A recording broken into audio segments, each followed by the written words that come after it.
আসসালামু আলাইকুম প্রিয় দর্শক, সবুজ বাংলা নার্সারির এগ্রোর পক্ষ থেকে শুভেচ্ছা অভিনন্দন। তো এখানে আমরা নতুন নার্সারি করছি, আপনারা অবগত আছেন। এর আগেও আমাদের আর একটা নার্সারি আছে, এটা হচ্ছে কোকোবিট। কোকোবিট হচ্ছে এটা এখন পর্যন্ত শুকনো, এটা ভিজানো হয়নি। যদি কেউ নিতে চান আমাদের কাছ থেকে অবশ্যই কমেন্ট করবেন, এবং কি আমাদের যে নাম্বার দেওয়া আছে পেজে অবশ্যই যোগাযোগ করবেন। তো এটা হচ্ছে আমাদের এক নতুন একটা নার্সারি। কিভাবে এই কোকোবিটটা ভিজানো হয় আমরা এটা হাতে কলমে আপনাদের দেখাবো, একটু দেখানোর চেষ্টা করছি।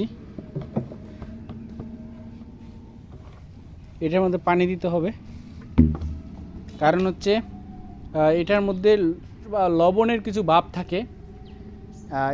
এটা অনেক সময় 8 ঘন্টার মতো এটা ভিজিয়ে রাখলে এই লবণের ভাবটা চলে যাবে। দর্শক, আমরা এটার মধ্যে পানি দিচ্ছি। আমাদের কোকোবিট 5 কেজি আছে। দেখেন, এই 5 কেজি কোকোবিট আমরা এই যে পানিতে ভিজিয়ে রাখবো। এখান থেকে 30 কেজি পরিমাণ আমাদের নিট কোকোবিট হবে। এটা শুকনা, এরপরে ভিজাবো, কারণ এখানে লবণের ভাব আছে, এই লবণের ভাবটা চলে যাবে। তো দর্শক, আমাদের নার্সারির উদ্যোক্তা জসিম উদ্দিন ভাই নিরলস পরিশ্রমে এই পর্যন্ত। তো আশা করি আপনাদের আমাদের এই ভিডিওর মাধ্যমে আপনারা উদ্বুদ্ধ হবেন। তো দর্শক,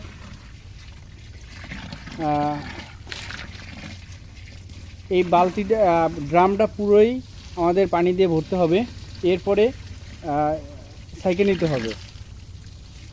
ধন্যবাদ।